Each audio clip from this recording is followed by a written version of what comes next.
Bienvenidos amigos. En esta ocasión tenemos una entrevista especial con alguien que ustedes ya conocen y es un invitado habitual en este canal, que es el doctor Luis Zapater Espi. Ustedes ya saben, es doctor en Derecho por la Universidad de Valencia, fue juez en España, fue vicepresidente de un partido político allá también y ahora es catedrático de la Universidad de Baja California en La Paz y es autor además de varios libros. Uno de ellos es un libro de referencia para todos los que estudian o desean conocer el derecho, que es precisamente Teoría del Estado desde el Teoría origen del a la Estado, es al que me globalización, refería.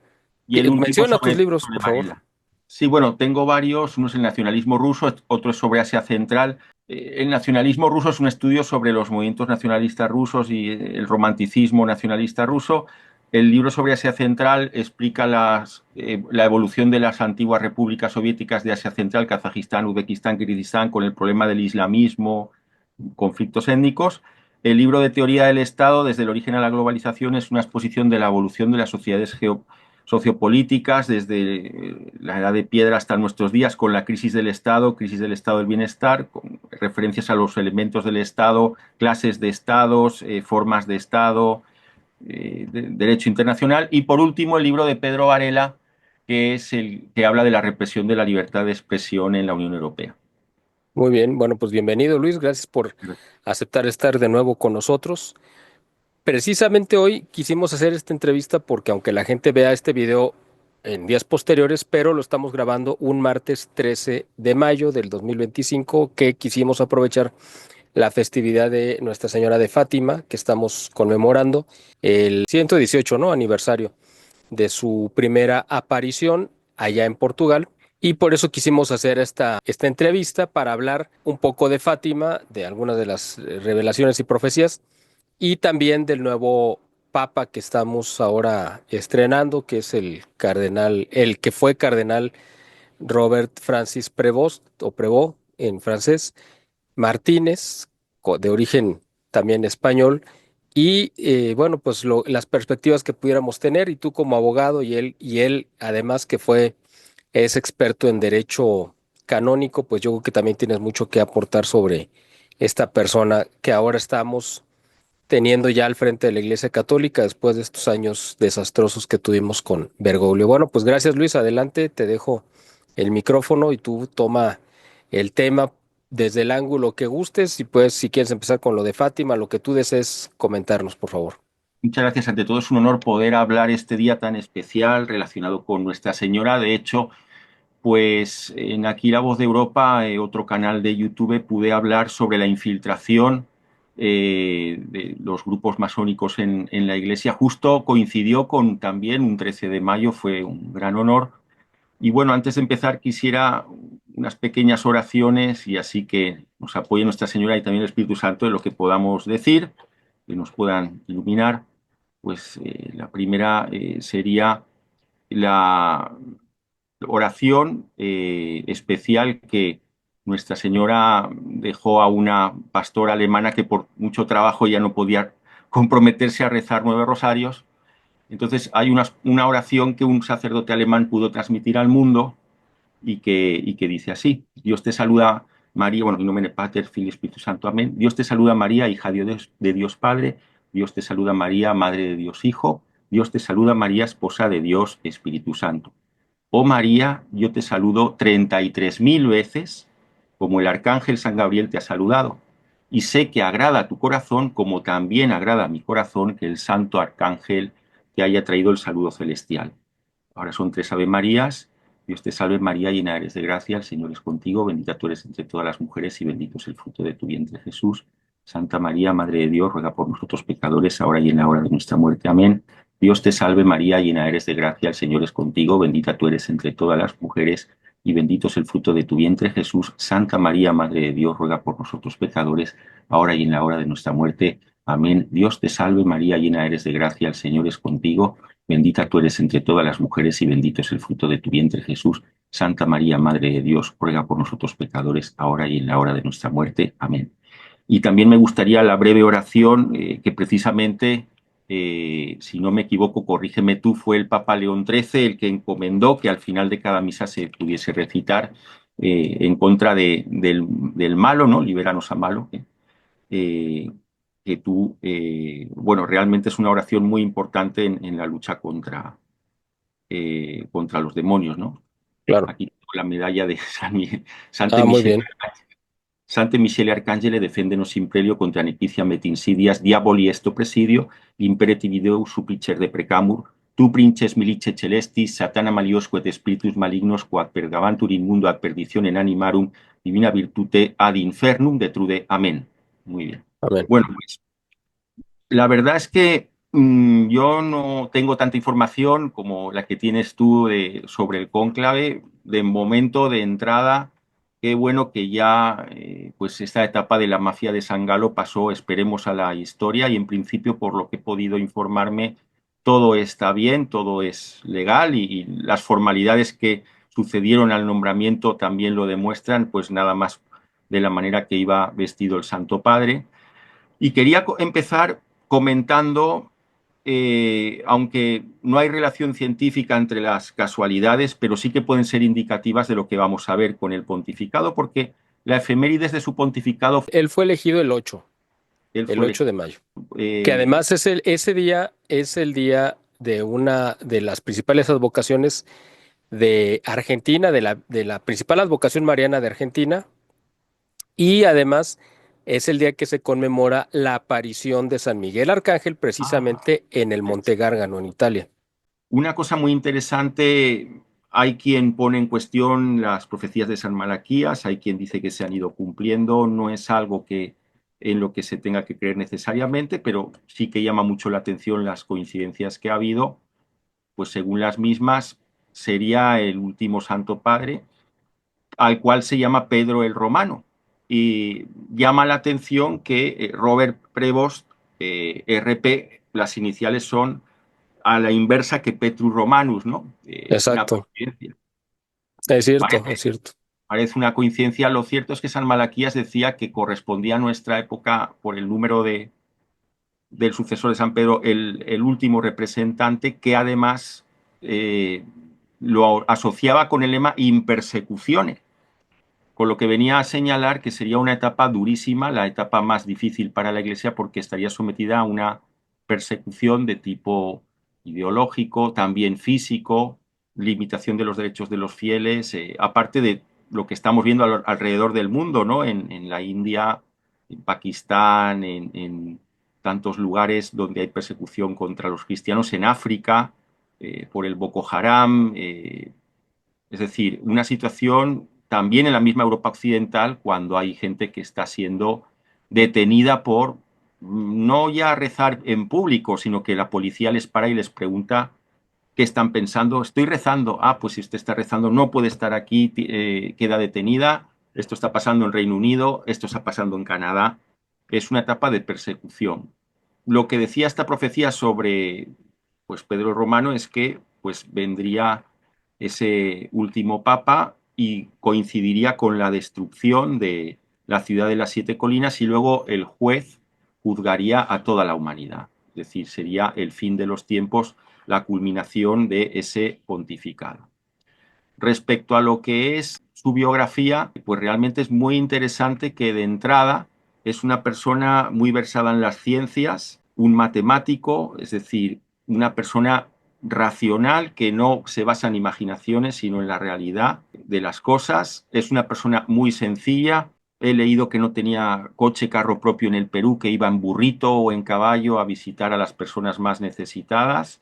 Llegó a la fe, como le ha pasado a varias personas muy destacadas en la Iglesia, por la razón más que por la misma creencia, es decir, como Santo Tomás, la iluminación le llegó por medio de las matemáticas, vivió en seminarios agustinos desde su adolescencia. Cuando era muy joven no le gustaban los videojuegos, ni las parrandas, ni beber, ni discotecas, ni pubs, una persona muy tranquila, no buscó protagonismo público, tiene una gran biblioteca, es amante de los libros, no le gustan las redes sociales tampoco, y en el tema de la comida muy sencilla, el arroz con pollo dicen que es su plato favorito. No le gusta perder tiempo en vacaciones, es más, siempre le ha gustado trabajar, no le ha gustado tener ocio. y realmente rechaza las cuentas bancarias, tampoco tiene por obediencia al voto de pobreza.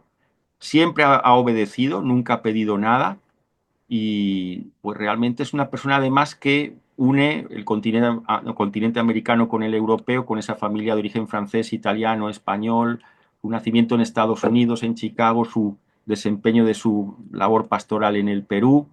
Realmente yo lo veo muy, muy responsable de la labor que tiene, porque si interpretamos el lenguaje gestual en el momento de su nombramiento se le veía un rostro de mucha preocupación, las manos entrelazadas un tanto nerviosas, la mandíbula apretada, es decir, una persona que es muy consciente de que es una enorme carga la que cae sobre sus espaldas y que va a hacer, creo que, lo mejor.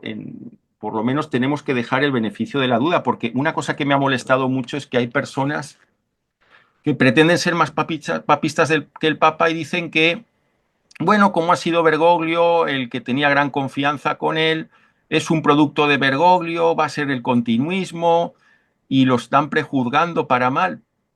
Y no tiene que ver una persona con otra. Podríamos poner varios ejemplos históricos. El rey Juan Carlos emérito era el hijo político favorito del generalísimo Franco y luego tiró por la borda todo lo que hizo Franco. En Rusia, cuando pasó el breve gobierno de Stepashin, después de que Yeltsin tenía una enfermedad y ya no podía gobernar, le tocó el turno a Putin y Putin rehizo todo lo que había deshecho Yeltsin. Es decir, el hecho de que se había congraciado con Yeltsin no quiere decir que fuese a hacer después lo que Yeltsin quería. Incluso he leído algún artículo, aparte en una revista que aparentemente es muy de derecha en España, pero yo sé que el periodista que la dirige es un agente intoxicador porque ya tuve muy mala experiencia con él y sé por dónde anda y lo que pretende, que es crear división en los grupos patriotas. Este señor invitó a una periodista presuntamente muy católica, más papista que el Papa, que decía todas estas cosas, que no hay que esperar nada bueno que él, que la Iglesia ha naufragado y que el Espíritu Santo se había equivocado nombrando a este señor. Es decir, que estamos aquí ante una blasfemia o ante una herejía. ¿Cómo puede juzgar las intenciones de Dios? Porque, pues realmente, hasta las cosas que nos parecen malas no somos quienes para juzgarlas, porque es como si juzgara la inteligencia de un insecto, la de un ser humano, como poco, ¿no? Por poner un ejemplo fácilmente comprensible. Es decir, pues realmente, hasta de las cosas malas, como decía Santo Tomás, Dios saca lo mejor para la humanidad. Entonces no podemos estar en un plan de prejuzgar, atacar, condenar, criticar, porque precisamente lo que quieren los demonios es esa separación, esa división en los últimos tiempos, pues para que al final sea una iglesia minúscula y todo el rebaño esté disperso y además enfrentado. Claro. He tocado Oye, hay muchos un puntos. dato ahí muy interesante de la formación académica de la actual Papa. Ya lo mencionaste un poco, pero quisiera abundar un poco más de esta combinación triple, este triángulo que a mí me parece fascinante, ¿no? Porque es, por un lado, como tú dijiste, es matemático, por otro lado, fue formado en la cuestión de la filosofía, nada más y nada menos que en la universidad más tomista que hay en Roma, que eso también es fundamental. Y el tercer punto es que es agustiniano.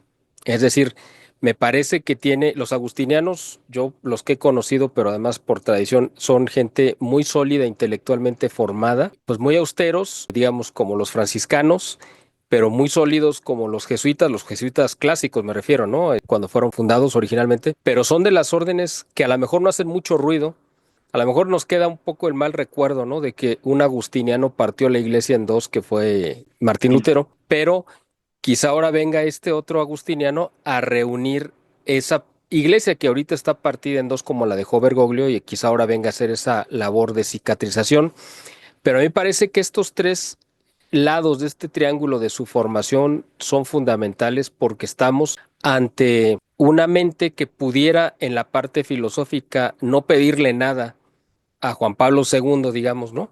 En la parte científica y racional quizá no le tenga nada que pedir a un Ratzinger por la parte del matemático y también en la parte intelectual a ambos en la formación agustiniana, ¿no? No sé cómo tú veas ese factor que para mí de entrada me parece una garantía porque mucha gente que conoció a Bergoglio decían que pues con trabajo se había sacado su formación de sacerdote y que ni siquiera que había ido a sacar un doctorado en Alemania y que pues obviamente no lo terminó, no pudo, y nunca pudo escribir una tesis doctoral y que además dicen, eso no me consta, pero pues la gente que lo conoce eso dice, que después de que se ordenó, pues ya no volvió a tocar un libro nunca más, ¿no? O sea, que tiene una formación realmente bastante limitada, todo lo contrario a lo que se ve ahora con este papa, ¿no? Yo creo que es excelente esa noticia de una persona que está en la Orden de los Agustinos y es tomista, porque la filosofía cristiana medieval,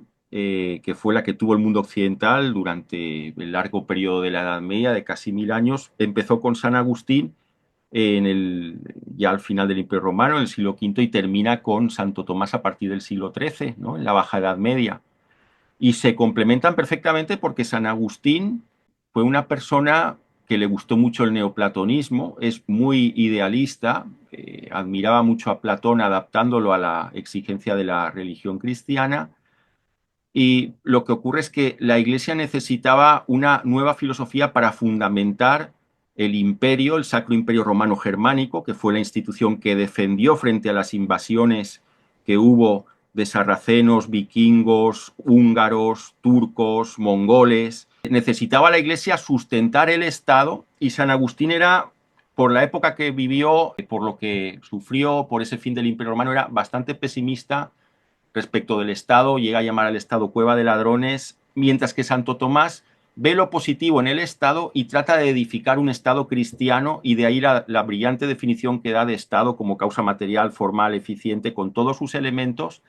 Entonces, Santo Tomás bebe de las fuentes de Aristóteles, mientras que San Agustín bebe en Platón. Entonces, esa combinación Platón y Aristóteles es lo que dio esa cohesión a la filosofía cristiana, esa manera de ver el mundo que había en los príncipes cristianos de la Edad Media. Eso garantizó también, como se trasladó a la política, un periodo de paz, porque la guerra más destructiva de la Edad Media es la de los 100 años, que es al final ya de la Edad Media.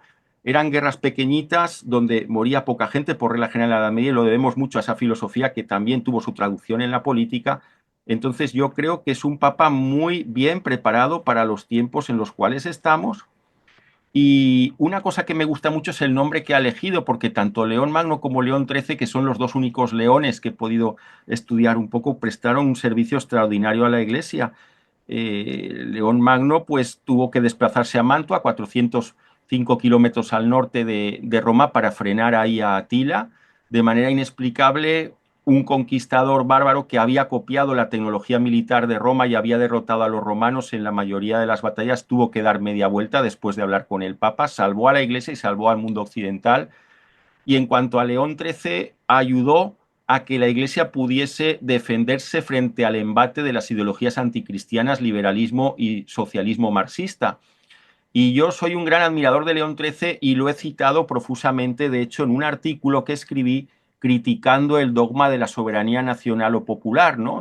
Tenemos la idea de que el pueblo es soberano, de que el pueblo es libre, y eso es una idea preconcebida que no resiste el análisis científico. Y para criticar esa teoría cité mucho a León XIII, porque él hizo una gran exposición criticando la teoría de la soberanía nacional. Pues, si quieres más adelante, al hilo del debate que tengamos, lo podía comentar, aparte Por de... favor, sí, claro.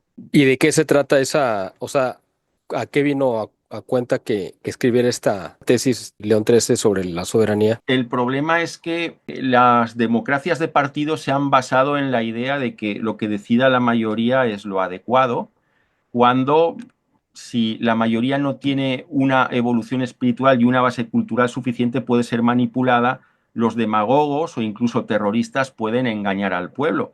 Y ya se vio con la Revolución Francesa, la primera vez que se declaró en Francia el sufragio universal para los varones, en que desembocó en la guillotina a todo tren, porque Marat, Antoni y Robespierre empezaron a cortar cabezas, primero la del rey, luego de la reina, los obispos, la alta nobleza, luego la baja nobleza, luego los revolucionarios de derecha girondinos, luego los de la misma izquierda que sospechaban contra ellos. Entonces, ha sido fuente de bastantes calamidades el presumir que la gente necesariamente va a dar lugar al mejor gobierno simplemente aceptando ese dogma de la soberanía nacional o popular. Y yo escribí un artículo criticando todo eso y cité bastante a León XIII, porque de hecho, pues León XIII dice muy inteligentemente que muchas veces pues, se ha justificado ese dogma de la soberanía nacional o popular para gobiernos abusivos, gobiernos que suprimen los derechos básicos de las personas y que actúan en nombre del pueblo, ¿no? Entonces, lo que venía a decir León XIII es que la autoridad política viene de Dios y si nosotros pensamos que tiene que venir de otra fuente, estamos en el riesgo del error, estamos en el riesgo de dar paso al abuso de poder que actúan en nombre del pueblo. Entonces, lo decía magníficamente bien León XIII cuando dice: las teorías sobre la autoridad política inventadas por ciertos autores modernos han acarreado a la humanidad serios disgustos y es muy de temer que andando el tiempo nos traerán mayores males. Negar que Dios es la fuente y el origen de la autoridad política es arrancar a esta toda su dignidad y todo su vigor. En cuanto a la tesis de que el poder político depende del arbitrio de la muchedumbre, en primer lugar se equivocan al opinar así. En segundo lugar, dejan la soberanía sentada sobre un cimiento demasiado endeble e inconsistente, porque las pasiones populares estimuladas con estas opiniones como con otros tantos acicates se alzan con mayor insolencia y con daño de la República se precipitan por una fácil pendiente en movimientos clandestinos y abiertas sediciones. La naturaleza enseña que toda autoridad, sea la que sea, proviene de Dios como de suprema y augusta fuente. La soberanía del pueblo, que según aquella reside por derecho natural en la muchedumbre, independizada totalmente de Dios, aunque presenta grandes ventajas para halagar y encender innumerables pasiones, carece de todo fundamento sólido y eficacia sustantiva para garantizar la seguridad pública y para mantener el orden en la sociedad. Yo creo que es una magnífica refutación de ese dogma sacrosanto que aparece en nuestras constituciones de la soberanía nacional o popular, que aparte es mentira, no existe. La soberanía está en quien controla el poder ejecutivo, legislativo y judicial de un país, es decir, los partidos que se reparten el poder en el ejecutivo y en el legislativo, y por desgracia en México hasta mandan de los jueces y más con la reforma judicial que va a haber, como sabemos, ¿verdad? Claro, claro, pues excelente exposición en este punto específico porque ya hace ciento que 30 años, ¿no? Que el Papa León XIII desmontó este mito que es fundamental y es qué bueno que lo trajiste aquí al tema porque a la gente le va a quedar muy claro también este es un tema muy importante. Yo creo que al Papa León le va a tocar enfrentarse a algunos de los temas más importantes. Por ejemplo, este dilema que hay actualmente también entre el globalismo y las identidades nacionales, ¿no? Porque eso también es otro tema y yo creo que va a tener que escribir alguna encíclica al respecto porque ahora estamos en el otro extremo donde se diluyen, o sea, lo que acabas de hablar de la soberanía era precisamente una visión de darle a un ente que pues es todos y nadie al mismo tiempo, pero que sabemos que es una cúpula de poder, ¿no? El que se quiere tomar esa o abrogar ese derecho de decir la soberanía soy yo, pero ahora estamos en el otro extremo donde la soberanía, no la soberanía, sino las identidades nacionales, que es muy diferente a las soberanías, están siendo aplastadas por este modelo globalista que exige precisamente que desaparezca lo que distingue a una nación de otra, borre su historia y sus características esenciales, espirituales, históricas, geográficas, etcétera, ¿no? Todo lo que se ha ido acumulando con el paso del tiempo para que queden al servicio de los intereses económicos, ¿no? Entonces yo creo que también es un tema que le va a tocar el enfrentar, ¿no? Sí, yo he visto alguna crítica de la gente que ha criticado mucho a Bergoglio diciendo, no, este papa va a querer que siga la inmigración masiva, ilegal, porque es el papa pro inmigración. Yo creo que está mal enfocado. Pues como cristiano, él tratará de que las personas que tienen que cambiar a otro país tengan su dignidad salvaguardada al máximo, pero una cosa muy diferente es favorecer el multiculturalismo, toda esa mezcla que han querido hacer, la destrucción de nuestras identidades. Entonces, en este sentido, habría que ver cuál es su posición, que pues no es tan extraño en la Iglesia que haya gente que se oponga a todo este plan de subvertir, de destruir las identidades nacionales, porque el mismo cardenal Sara lo criticaron mucho y le dijeron, ¿cómo siendo usted negro y africano habla en contra de la inmigración masiva en Europa? Pues él dijo, pues porque Europa tiene derecho a seguir siendo lo que fue, sobre todo a seguir siendo cristiana. Y ya de entrada, con la cantidad de gente musulmana y de otras religiones que están entrando, hay muchos lugares donde cada vez es más arriesgado ser cristiano, ¿no? Entonces, es un tema bastante interesante y del que se va a tener que pronunciar porque el objetivo que tienen los globalistas es conseguir esa sociedad multicultural totalmente en Europa y en el resto del mundo. Si el experimento europeo acaba como ellos quieren, al final es todo el mundo una mezcla que nadie sabe de dónde sale, nadie sabe pues quién es su padre o su madre, porque somos todos una mezcla sin identidad y muy fácilmente manipulables porque es una cultura que tiene un poquito de cristianismo, un poquito de islamismo, un poquito de judaísmo, un poquito de budismo, un poquito de taoísmo y así pues todo revuelto y más fácil el engaño colectivo, ¿no?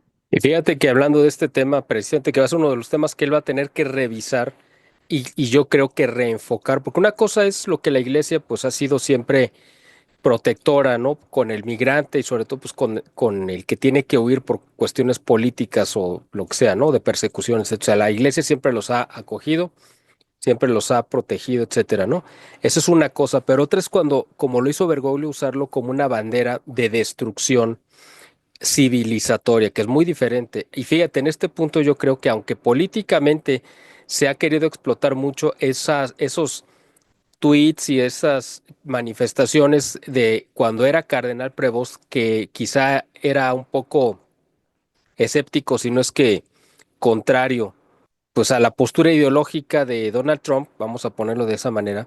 Pero yo creo que ahora ya como Papa, él estaría mucho más cercano a la visión o la evaluación que fue a dar JD Vance, tú recuerdas, hace algunos meses, creo que fue en febrero, cuando fue a reunirse por primera vez con los líderes europeos, a decirles, ustedes le tienen miedo a su población y ustedes son el peor enemigo que tiene Europa porque están tratando de demoler los cimientos sobre los que se ha levantado esta civilización durante 2000 años, incluyendo el cristianismo. Entonces, ahora yo creo que el Papa León XIV y JD Vance, es decir, bueno, esta parte católica de la administración de Donald Trump, creo que van a tener más coincidencias que diferencias, porque es muy claro que Francisco pues estaba peleado a muerte con Trump y con su movimiento, y Trump igual, no soportaba a Francisco, pero ahora creo yo que van a cambiar por completo los equilibrios y las visiones, porque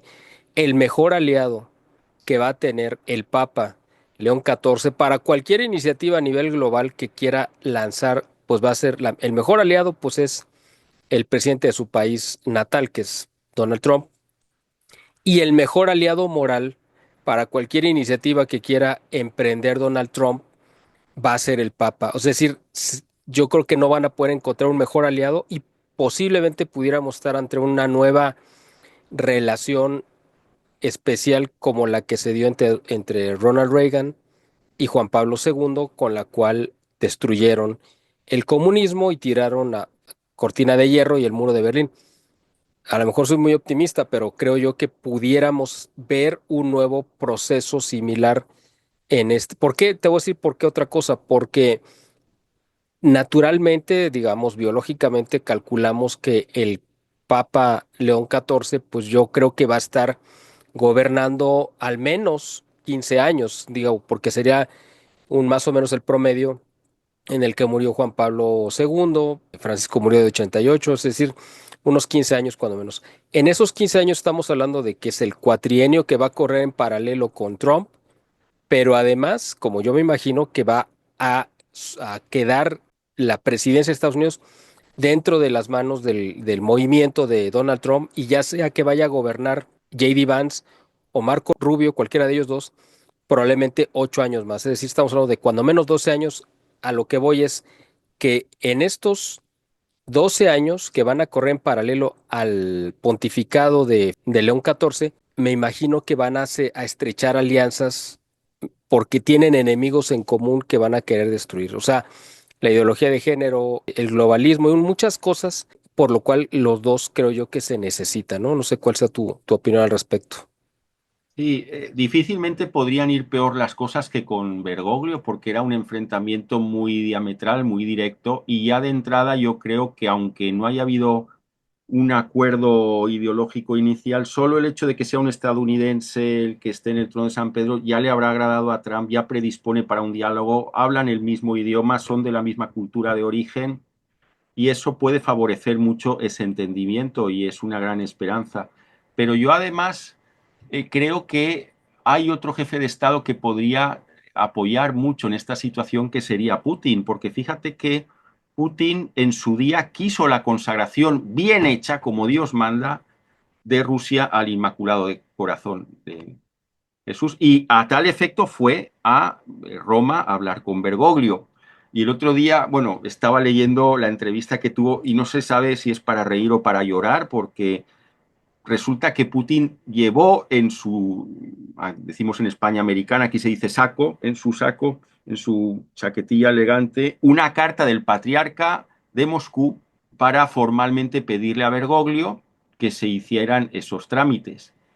Y fue tal el desagrado, la sorpresa, el malestar que tuvo al hablar con Bergoglio, que le dio un ataque de ira, no le dio la carta, media vuelta se marchó a la mitad de tiempo que tenía previsto estar con Bergoglio y nunca más trató el tema de la decepción que se llevó, porque según dice, hablaba de cosas demasiado mundanas, solo tocaba temas de política y no temas espirituales y le pareció bastante lamentable, ¿no? Entonces ahí se perdió una oportunidad más muy grande y probablemente si eso no hubiera así, quién sabe, igual no hubiéramos tenido el conflicto o si hubiese sucedido, se hubiese podido llegar a una paz razonable en un tiempo adecuado, ¿no? Pero por desgracia todo salió fatal y lo que me molesta es la gente más papista que el Papa que dice, no, es que Bergoglio ya hizo lo que mandó Nuestra Señora y no hay que discutirlo porque tú eres un pecador, no tienes derecho a discutir, el pobre hombre hizo lo que tenía que hacer y tú sabes que esa fórmula de consagración no tiene nada que ver con lo que se quería en la aparición realmente, ¿no? Bueno, probablemente lo sabes más al detalle, ¿no? Ese No, tema. no, si quieres tú comenta lo que pidió la Virgen específicamente para la gente que es a favor de vernos y que no lo sepa. Porque, entre otras cosas, tenía que ser la consagración a Rusia, es decir, no podía ser una fórmula general. Y ahí pareció una especie de fórmula de la paz mundial, de... No, no, no, no. Tenía que ser Rusia al Inmaculado Corazón. Y la fórmula no se cumplió y se pretendió con eso, quitando de paso a Rusia, que hubiese paz en el mundo. Es decir, se desnaturalizó prácticamente el encargo que había transmitido Nuestra Señora, con lo cual, pues ahí sigue el conflicto, con el riesgo de que al final Europa entera entre en guerra, que la profecía de San Malaquías y también de eso habla el tercer secreto de Fátima, es una Roma devastada, el Vaticano destruido, el Santo Padre huyendo con los cardenales, que es detenido por un grupo de militares que los fusilan a todos. Y es terrible porque hay quien habla de, podían ser rusos que odien el cristianismo, podían ser musulmanes o podía ser una mezcla de ejército ruso-musulmán que entra en Roma. Y tiene su lógica, porque si a día de hoy al final Europa entera de una manera suicida por unos gobernantes como Macron, que parecen más locos que otra cosa, nos metiesen a los europeos en una guerra de ese tipo, Rusia no va a escatimar estrategias de aliados y los aliados naturales de Rusia son países musulmanes del norte de África que pueden lanzar ofensivas con bajo coste, simplemente con pateras, miles de pateras de gente armada, más los disturbios que provocarían musulmanes en Europa, ya estaría el ejército europeo con un montón de frentes que atender, con el caos total, y sería mucho más fácil la ofensiva para Rusia que con un frente definido, con ejércitos convencionales y con una guerra convencional.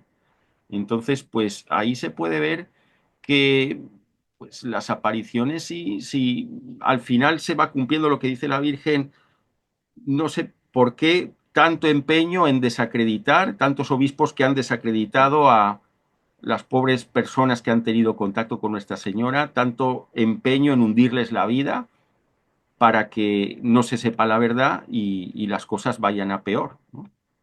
Bueno, pues porque también desde hace tiempo está tomada la iglesia, ¿no? Por la masonería, eso ya se sabe y hay mucha gente que lo ha denunciado y precisamente este es uno de los temas por los cuales ahora están desacreditando, quieren desacreditar al Papa León XIV, por lo que habías mencionado hace rato, que viene de Bergoglio y por lo tanto es ilegal. Ahorita quiero que vamos a hacer una pausa, pero cuando regresemos quiero que nos hables un poquito más precisamente porque esa es tu área de especialidad.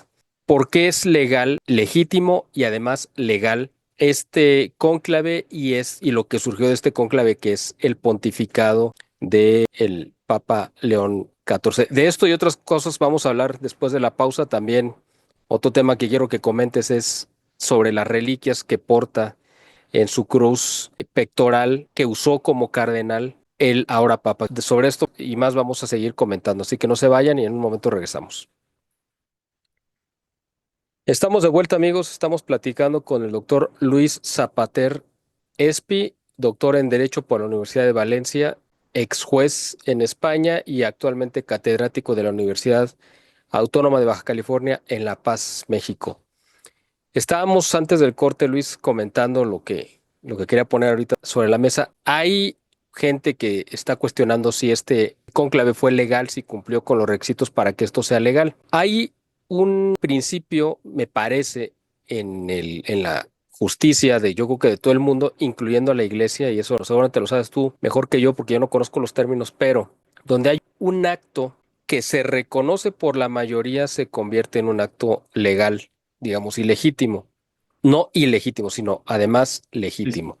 No sé cómo se llame, pero me gustaría que tú lo explicaras porque exactamente eso fue lo que pasó con el papado de Bergoglio, que aunque venía de un origen ilegal y que se violaron las reglas y los principios que estaban establecidos en la Constitución, pero al haber sido aceptado el resultado por todo el mundo, obispos y la iglesia, se convierte en un acto vinculante. No voy a tocar aquí el tema si era el vicario de Cristo o no. Yo hice un video aparte donde creo que expliqué documentalmente por qué razón no era él el vicario de Cristo, porque estaba Benedicto XVI vivo. Él fue pues el administrador y gobernó la parte del gobierno temporal que le corresponde también al Papa, no solamente la parte espiritual, y ejerció esa parte como obispo de Roma y dentro de las atribuciones que tenía era el de nombrar cardenales o designarlos y todos los nombramientos que hizo, ¿no? De la curia y mover obispos y lo que sea.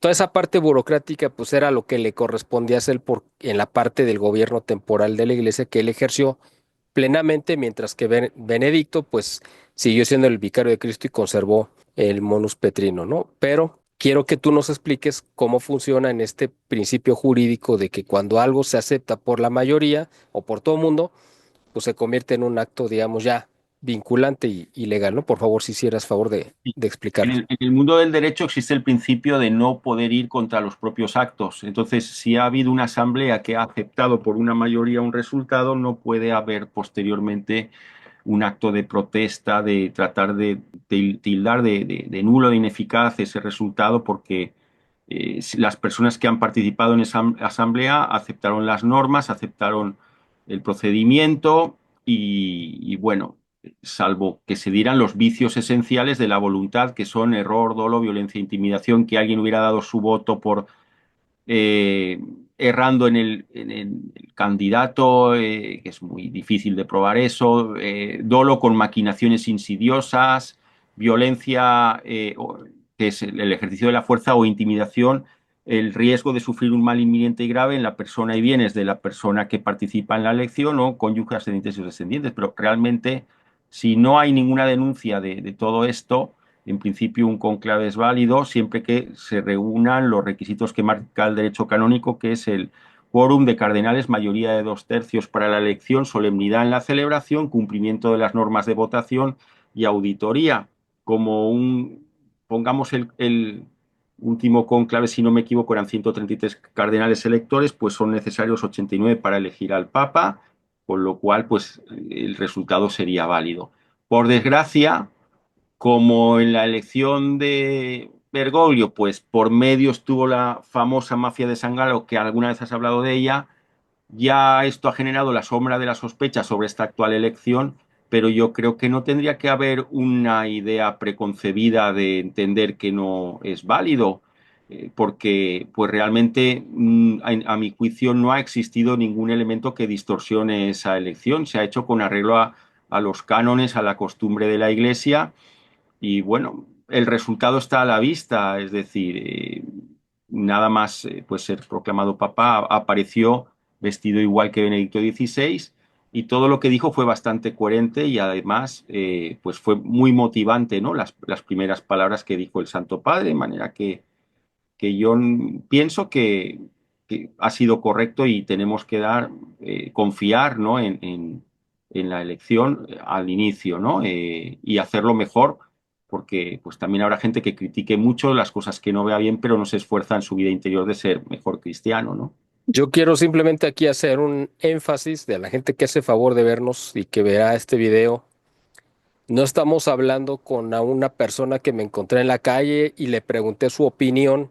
Estamos hablando con un doctor en Derecho de la Universidad de Valencia, que es una universidad muy prestigiosa a nivel internacional, que ha sido juez en España y que además es catedrático en la universidad. Es decir, estamos hablando con una persona que domina perfectamente el derecho, entonces no está hablando de su opinión, sino de su expertise y nos está compartiendo desde su conocimiento las cosas objetivamente correctas como se dieron, porque hay mucha gente ahorita que da su opinión y quieren que su opinión tenga el mismo peso que lo que tendría pues hechos como tú los estás sustentando. Bueno, eso simplemente para la gente que por aquí de repente pasa y deje algún comentario y que va a descalificar lo que estás diciendo porque desde ahorita yo sé que lo van a hacer y van a decir, no, no es cierto, yo me niego a aceptar que esto fue un acto jurídicamente vinculante o legal o lo que sea. Bueno, para los que no quieran entender los razonamientos que les está dando un doctor en derecho, bueno, pues ya, yo creo que no hay para dónde hacerse. Así que vamos a darle vuelta a esa página.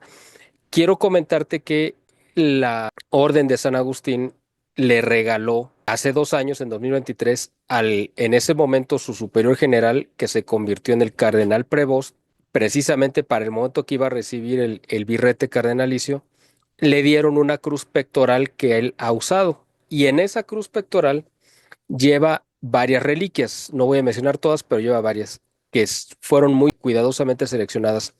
Una de ellas, como no podía ser de otra manera, pues es la de San Agustín, otra es la de Santa Mónica, que es la mamá de San Agustín, y entre otras incluye la reliquia de un obispo español, mártir de la guerra civil, que se llamaba Anselmo Polanco. Yo, la verdad, no lo conozco, no conozco su obra, pero tú como español y experto además en la guerra civil, debes de saber quién fue, qué hizo. Y esto yo creo que además tiene un impacto muy grande porque durante 3 años, 2 años, llevó esa cruz pegada al corazón. Y yo me imagino, además por ahí hay imágenes de que antes de que fuera cardenal, el ahora Papa León XIV visitó pues ahí el Valle de los Caídos y yo creo que lo tiene muy en su corazón. Yo creo, esa es una especulación mía, que uno de los primeros viajes, no creo que el primero, pero uno de los primeros viajes, y probablemente eso yo me atrevo hasta a adelantarlo, que será este mismo 2025, va a ser un viaje a España, porque fue uno de los pendientes Ah, que dejó Francisco y además la verdad es que nadie se perdió nada de que no hubiera ido Francisco a España, sinceramente, porque hubiera ido a abrazar a Pedro Sánchez y él hubiera llegado con el mazo a tirar la cruz del Valle de los Caídos. Así que qué bueno que no fue. No se perdieron de nada. Nosotros aquí lo tuvimos y la verdad vino yo creo que nada más a revolver más la maldad y nos ha ido muy mal después de su visita. Pero bueno, la verdad es que yo creo que el Papa León XIV tiene presente España por muchas razones y además por su propio origen familiar. Y yo creo que uno de los primeros viajes que hará será precisamente a España y no me extrañaría absolutamente que fuera al Valle de los Caídos. Así que coméntanos quién es este obispo, quién fue este obispo, tú qué opinas de esto que acabo de Dios, comentar. Dios te oiga, sería magnífico. Aparte, la situación es muy crítica con el tema del valle, ¿no? Ya parece que quieren darle el primer mazazo y algún día dinamitar la cruz, ¿no? Sería una barbaridad. Bueno, en el Cerro de los Ángeles ya lo profanaron en la guerra civil todo lo que quisieron y quieren repetir la historia, pero más a lo grande, según su entender, ¿no? Bueno, me ha llamado la atención las reliquias porque Santa Mónica fue la mamá de San Agustín, como sabes, que gracias a las oraciones continuas, al final San Agustín se convirtió de ser una persona, como dicen aquí, parrandera, juerguista, bastante irresponsable y con el esfuerzo de su trabajo, pues tenía luego grandes parrandas, múltiples placeres y distracciones materiales y al final vio que había un gran vacío interior Y la respuesta no se la dieron los gnósticos ni los maniqueos que conoció, se la dio pues el obispo que lo pudo convertir y fue pues el gran santo del Bajo Imperio Romano, del final del final del Imperio Romano, ¿no? En cuanto a de San Agustín ya he hablado hace un momentito, en cuanto a este obispo, era el obispo de Teruel durante la Guerra Civil. Fue nombrado obispo el 24 de agosto del 35, un año antes de que se declarara la guerra. Bueno, realmente la Guerra Civil Española ya empezó en el 34 con la sublevación comunista de Asturias y luego la rebelión catalanista en Barcelona, pero una guerra con ejércitos consolidados, como sabes, fue a partir del 17 de julio del 36 y él se encontró en el peor lugar y en el peor momento, es decir, Teruel era una de las ciudades del bando nacional desde el inicio de la guerra, fue la única capital de provincia que el bando rojo tomó en una ofensiva al principio brillante, pero ¿qué pasó? Luego el contraataque de Franco fue tremendo, fue brutal y acabaron perdiendo la ciudad con muchas bajas. Pero en ese ínterin de cuando el Frente Popular conquistó Teruel, pues hizo prisioneros a varias decenas de sacerdotes y al mismo obispo, y ellos que estaban furiosos luego de perder esa ciudad, pues tomaron la represalia contra los religiosos, murieron esas decenas de religiosos, entre ellos este obispo que fue obispo y mártir. Bueno, pues de los últimos que hubo, porque la derrota de Teruel ya estaba avanzado el año 38, luego ya sería la batalla del Ebro, que fue la última carta que jugó el Ejército Rojo ya plenamente dirigido por los comunistas, sobre todo el general Enrique Lister, y después de la batalla del Ebro, a fines del 38 ya no les quedaba nada. Entonces, pues fue uno de los mártires que hubo en esa cruzada de 1936 a 1939. Entonces, creo que son muy buenos antecedentes, la mejor mente filosófica de la Iglesia al final de la Edad Antigua, del Imperio Romano y al inicio de la Edad Media, que fue San Agustín, Santa Mónica, que es ejemplo de madre cristiana ejemplar, y luego este obispo polanco que dio testimonio de su fe con su vida, ¿no? Yo creo que es una carta de presentación muy grande todas estas reliquias que tiene el Santo Padre, todas condensadas en una sola cruz. Así es, sin duda. Fíjate que, bueno, hay mucho que comentar sobre él y las perspectivas que pudiera él enfrentarse. Y yo creo que así como fue algo revolucionario, la encíclica Rerum Novarum que dio apertura, digamos, ¿no? O condensó lo que conocemos ahora como la doctrina social de la Iglesia, después vino la de Cuadragésimo Ano, que fue 40 años después precisamente que completó, y luego vino Centésimos Annus que escribió Juan Pablo II, como que esto dio forma a lo que nosotros conocemos como la doctrina social de la iglesia, es decir, lo que la iglesia dio como preceptos o como reglas de lo que debe de ser el justo trabajo, es decir, el trabajo como un derecho, pero además que debe ser bien remunerado, que no puede haber explotación, esclavismo, todo este tipo de cosas. Bueno, así como Rerum Novarum es la gran encíclica del trabajo que hubo y ha estado vigente durante estos 130 años más o menos desde que se escribió. No sé tú qué opines, pero me parece que una de las encíclicas que va a tener que escribir el Papa León XIV y que también va a ser una referencia para el futuro, va a ser una encíclica sobre la inteligencia artificial, porque yo creo que es uno de los riesgos más grandes a los que nos estamos enfrentando. O sea, así como la revolución industrial hace 150 años era una gran oportunidad de desarrollo y de poder facilitar y hacer mejor el nivel de vida de la población del mundo porque iba a eficientar los procesos productivos, implicaba también, así como llevaba esa gran ventaja, también implicaba un gran riesgo que era la explotación. Bueno, ahora, 150 años después, estamos ante el umbral de una revolución, de otra revolución grandísima, que es la cuarta revolución tecnológica, digo, industrial como se le conoce, que es la tecnológica de la inteligencia artificial. Y esto puede hacer mucho más eficientes muchos procesos y facilitarnos la vida en muchos sentidos, pero creo yo que estamos ante la entrada a un universo desconocido porque si yo me visualizo dentro de unos 4 o 5 años, es decir, a finales de esta década, yo te apuesto, si Dios nos permite vivir en ese momento, Ya para entonces no vamos a poder ser capaces de distinguir un video que sea falso de un video real, un audio falso de un video real, un documento falso de un documento real. Esto es algo peligrosísimo como no lo hemos visto nunca en la historia, porque vamos a entrar al reino de la absoluta confusión, donde yo voy a ver a Luis Zapater defendiendo la causa pro LGBT y defendiendo a los rojos y hablando bien del bando republicano de la guerra civil, cuando eso jamás sería real. Pero la gente lo va a ver porque va a ver un video tuyo o que va a creer que es tuyo y después tú vas a salir a decir que no es real y la gente va a pensar que ese tú real eres el falso y que el falso es el real. O sea, vamos a entrar en una situación terrible y yo creo que es uno de los grandes retos que le va a tocar enfrentar a este Papa. No sé tú qué opinas al respecto. Es un reto muy peligroso porque desde un punto de vista judicial, yo que he ejercido de abogado y de juez, ¿cuántas pruebas falsas se pueden predeterminar? Es decir, pues narraciones, audiciones, vídeos completamente manipulados. Y a medida que avance la tecnología, será cada vez más difícil determinar qué vídeo es real y qué vídeo es falso.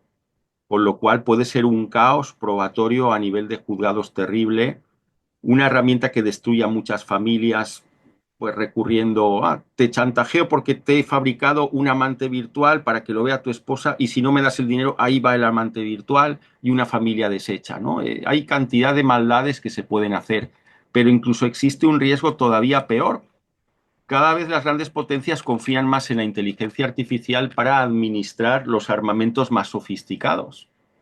Entonces, ¿qué pasa si a veces los informáticos, incluso los que son ateos, dicen, es que es como si se hubiese colado un diablillo aquí que me trastocó todo el sistema el día que se cuele un diablillo informático por la aplicación de la inteligencia artificial que controla misiles intercontinentales de alta velocidad?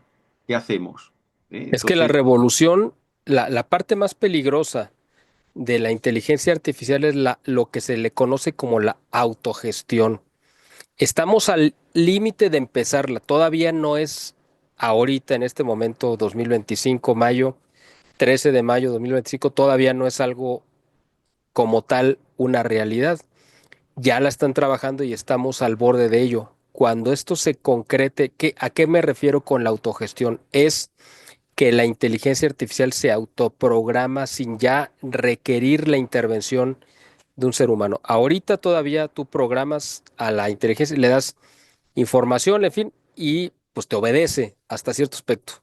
Pero la autogestión es que ya sea absolutamente autónoma, tome sus propias decisiones y te puede borrar del mapa, como bien lo dices. ¿Por qué? Porque la inteligencia artificial va a controlar todos los sistemas eléctricos de seguridad y armamentísticos de los vehículos que se van a gobernar por inteligencia. O sea, vamos a entregarle un poder que no tiene y que esa parte es donde yo creo que el Papa va a tener que intervenir porque la misma inteligencia artificial va a tratar de decir que el ser humano ya quedó superado como obra de la creación y que ahora tenemos una nueva deidad a la cual rendirle culto que será la inteligencia artificial, ¿no? Creo yo, y por ahí es donde yo creo que él va a tener una decisión fundamental para poder, pues, revertir todo esto que se pudiera desbocar, de hecho, ¿no?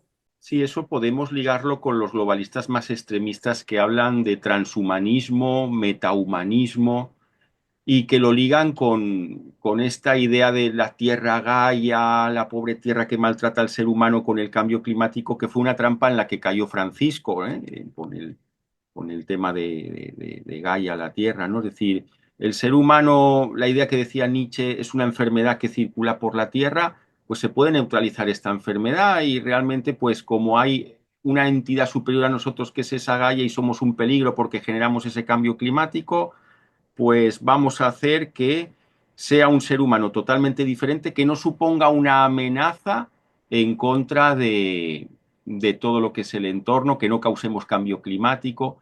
Entonces, pues realmente el mundo que se abre de la tecnología utilizado para mal puede ser terrorífico Y me gusta mucho que este papa haya elegido el nombre de León, porque como muy bien dices, León XIII, esa encíclica Rerum Novarum, pues creó cátedra con esa condena del socialismo marxista, con esa defensa de las buenas prácticas en el mundo de la empresa y en el mundo del trabajo, porque él también atacó, criticó duramente a todos esos empresarios explotadores que al pobre trabajador lo tenían de sol a sol, 12 horas diarias trabajando con sueldos miserables y despedían a las mujeres con cualquier enfermedad o con los embarazos. Entonces, es E incluso había trabajo infantil, ¿no? Que eso también era trabajo terrible. infantil de la época. Entonces, yo creo que son tres desafíos de entrada, ¿no? Con lo que comentas de inteligencia artificial, otro desafío que tiene es la consagración de Rusia al Inmaculado Corazón, que ya hemos hablado, porque de eso depende que haya muy fácilmente que haya una guerra en toda Europa o no.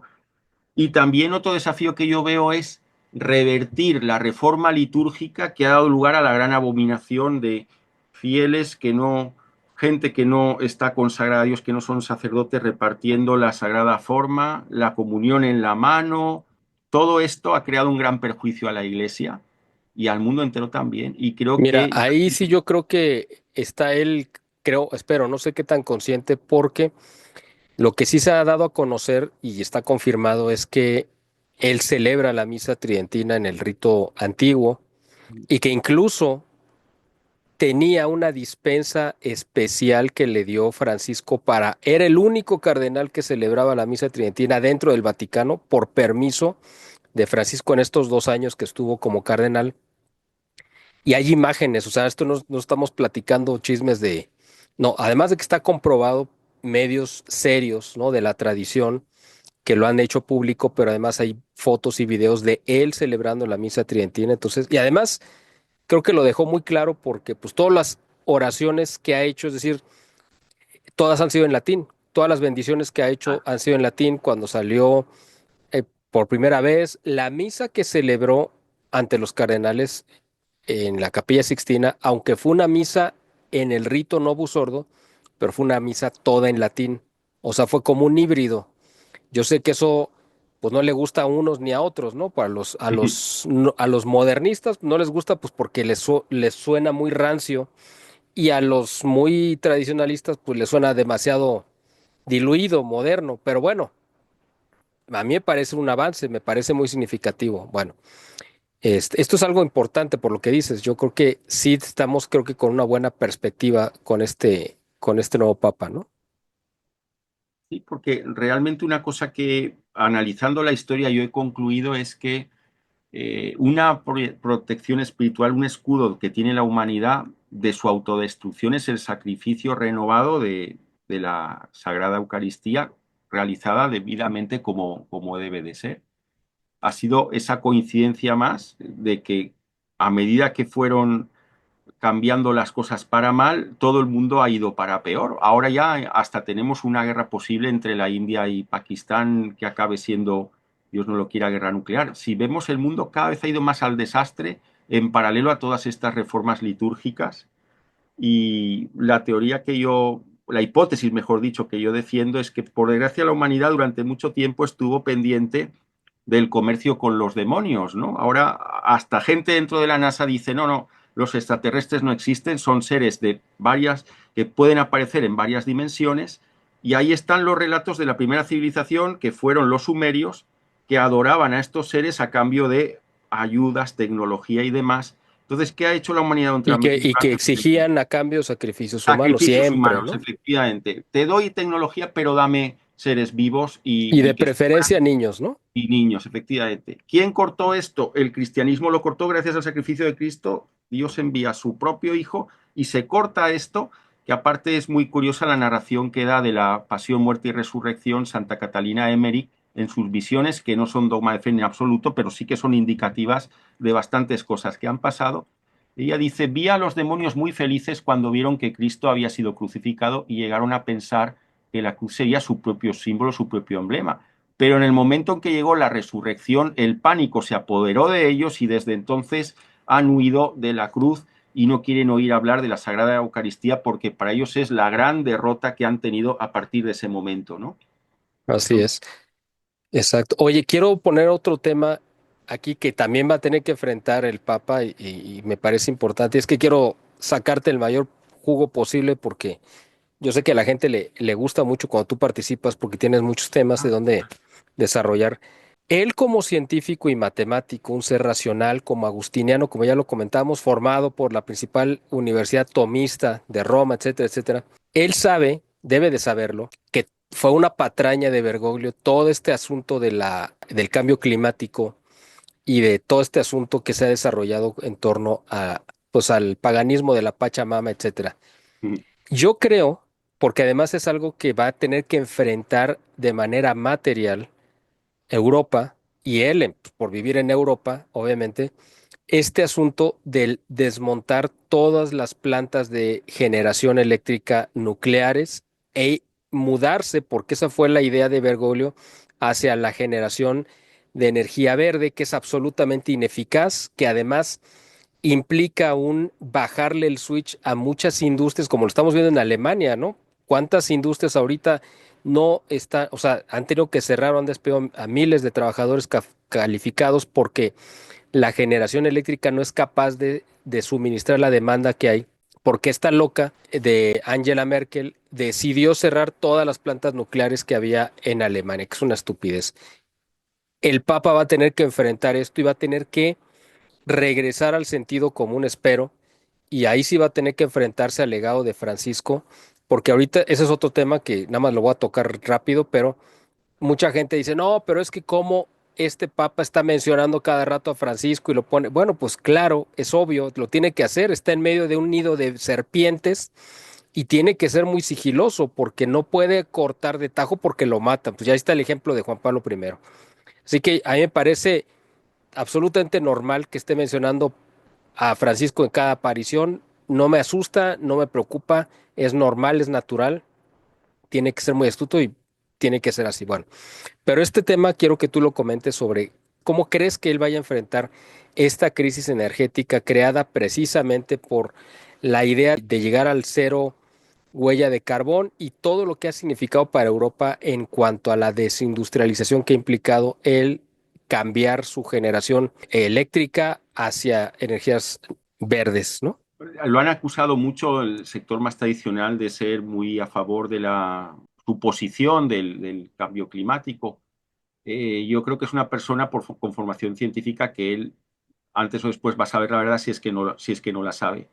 El tema energético es muy delicado porque el otro día el apagón de España y Portugal, ¿qué pasa con España? Han estado impidiendo que haya centrales nucleares, han fomentado esas energías llamadas verdes, pero ¿qué pasa? Que hay un límite de producción de energía verde. Creo que España más de un 15% de la energía total no puede sacar de ese origen y cuando hay una sobrecarga del sistema, pues todo colapsa, ¿no? Alemania, creo recordar, corrígeme si me equivoco, que a raíz de que Rusia cortó el grifo del gas, tuvieron que replantearse otra vez, volver al carbón y volver a energías que la misma Merkel decía que no.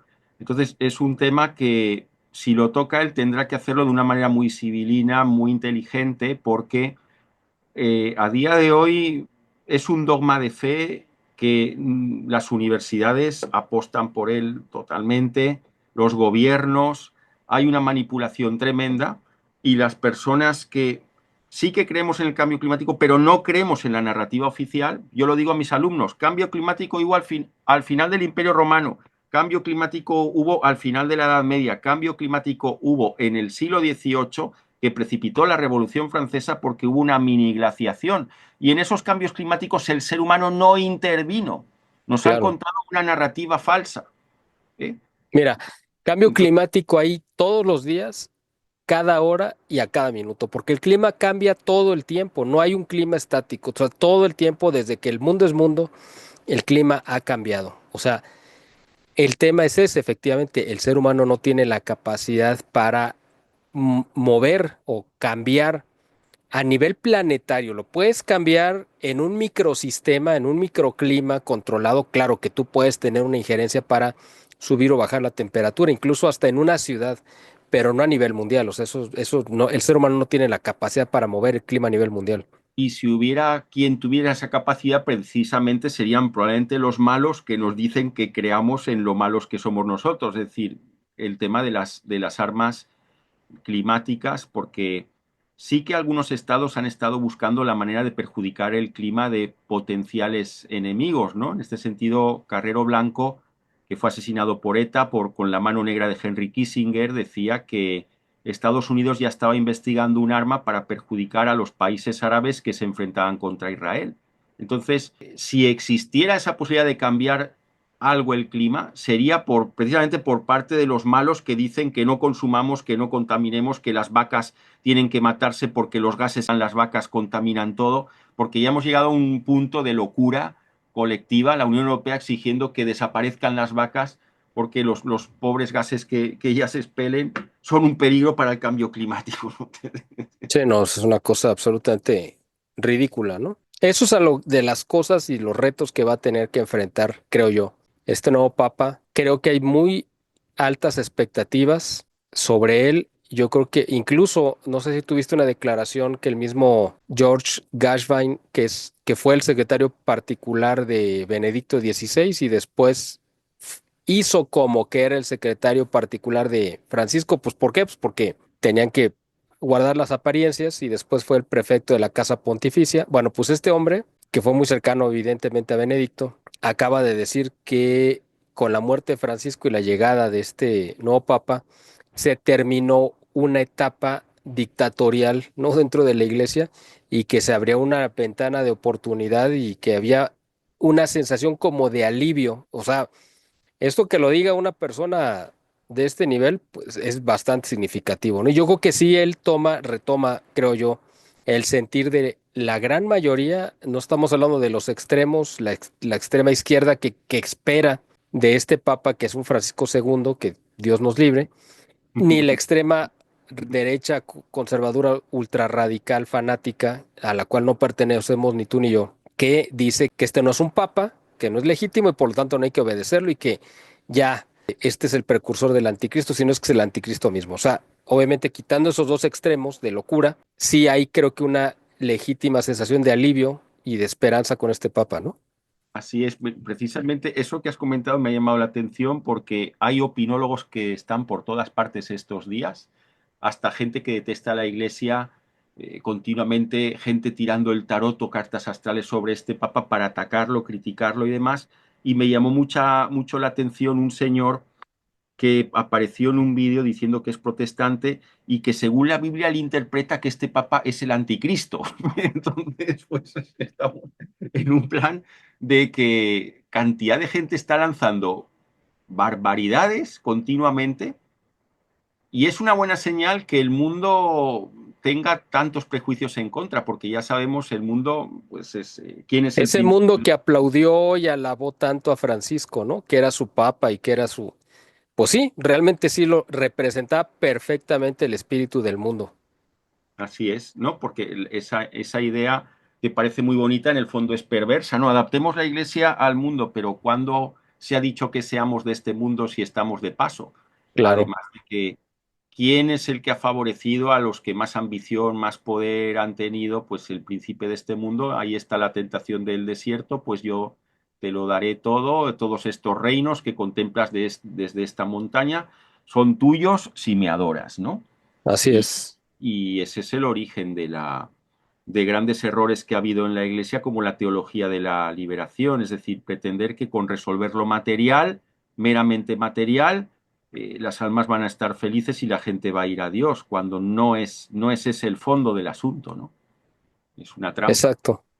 Así es, así es. Así que esperemos que estemos frente a pues un renacimiento de la fe y de la religiosidad y que, fíjate que estos movimientos tradicionalistas, no conservadores, sino tradicionalistas dentro de la iglesia que están llenando nuevamente algunos templos en Europa, no es Europa descreída, pues ahora hay una oleada de jóvenes que están participando pues en estas peregrinaciones a Chartres o esta que se hace en España y otros lugares, ¿no? También y esto es como un renacimiento de la espiritualidad. ¿Por qué? Pues porque fue como un antídoto ante Bergoglio, ante todas las mugrero que hizo él. Esperemos que ahora venga este impulso ahora inspirado por el nuevo Papa para que tome ese renacimiento espiritual que se está dando en Europa y en otras partes del mundo para que él sea el que lo encabece y lo conduzca hacia donde tiene que ir, ¿no? Pues que así sea. Yo tuve el honor de estar en una peregrinación a Chartres, precisamente hará 10, 12 años, y fue el ambiente juvenil mejor que he visto en mi vida. Era la esperanza de Francia y de Europa, y me daba sana envidia nacionalista que en España no existiera algo así a ese nivel. Aunque desde entonces se han ido formando movimientos de ese tipo de peregrinación, como la que yo asistía también De hecho, hay una hace muchos ahora años que se está llevando Covadonga, en a Asturias. Covadonga, ¿no?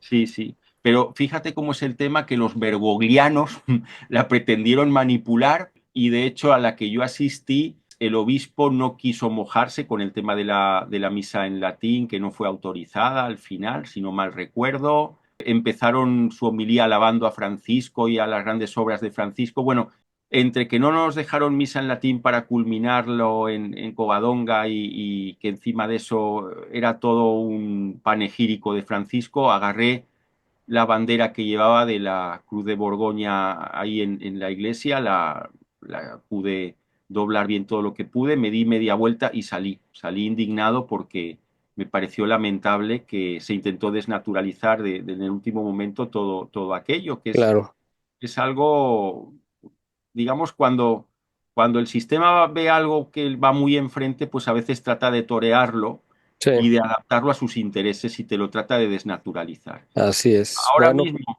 en ujú, España está muy en boga la profecía del caudillo del Tajo, que sería un sí. nuevo caudillo que restauraría el orden, la cristiandad, las buenas costumbres en España. Ya están surgiendo interpretaciones: el caudillo somos todos Mm. para que haya verdadera democracia.